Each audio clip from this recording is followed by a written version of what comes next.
आप सभी को सादर जय श्री कृष्ण। 5 अगस्त मंगलवार को पवित्रता एकादशी है। इसे पुत्रदा एकादशी भी कहते हैं। इस एकादशी का इतना महत्व क्यों है? क्योंकि हर एकादशी का अपना महत्व होता है और व्रतों में सबसे प्रधान और सबसे श्रेष्ठ यदि कोई व्रत है तो वह है एकादशी का व्रत। एकादशी का इसका जो महात्मा है इतनी श्रेष्ठ किस लिए है? साल में 2 एकादशी पड़ती हैं। पुत्रदा एकादशी से हम कहते हैं। एक श्रावण शुक्ल पक्ष में, दूसरी पौष माह के शुक्ल पक्ष में। ये एकादशी विशेष रूप से संतान के लिए लाभदायी है। पुत्रदा एकादशी में यदि किसी को संतान की प्राप्ति नहीं है, उसके संतान नहीं है अथवा संतान को लेकर के वो चिंतित रहता है तो उसे चाहिए कि वो नियम पूर्वक पुत्रदा एकादशी का व्रत करे।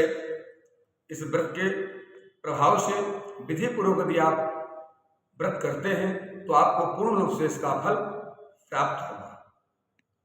एकादशी का इसका जो नियम है व्रत का, वो 2 प्रकार से इस व्रत को रखा जाता है। पहला, यदि हो सके तो निर्जला रखें। दूसरा, नहीं रह सकते तो आपको चाहिए कि आप फलाहार करके प्रेम पूर्वक एकादशी का व्रत करें। जो भी नियमित रूप से व्रत को करते हैं एकादशी का, उनको धन धान्य एवं आरोग्य की प्राप्ति होती है। मानसिक रूप से यदि वो व्यक्ति पीड़ित है तो शांति उसे मिलती है। अब इसके नियम आपको बता दिया। इसके पूजन के क्या विधान है वो सुन लीजिए। प्रातःकाल ब्रह्म मुहूर्त में उठ करके आप स्नान आदि से निवृत्त हों और जो है भगवान नारायण की उपासना करें। इसमें जो है आप पीले वस्त्र धारण करें, ठाकुर जी का पंचोपचार सुंदर तरीके से पूजन करें। पीले फल, पीला जो है मिष्ठान आदि पीले फूल पुष्प उनको जो है अर्पण करें और अपनी मंगल कामना की ठाकुर जी से प्रार्थना करें। संतान प्राप्ति के लिए है तो उनको बताएं, अपना संकल्प ठाकुर जी के समक्ष रखें अथवा संतान के कष्टों को निवृत्ति के लिए यदि चाहिए तो भी आपको ये करना है। एकादशी के दिन ज़्यादा से ज़्यादा नाम जप करना है ठाकुर जी का।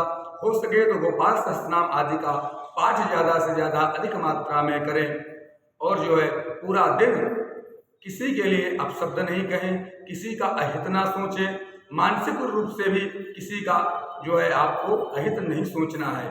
इन सब नियम को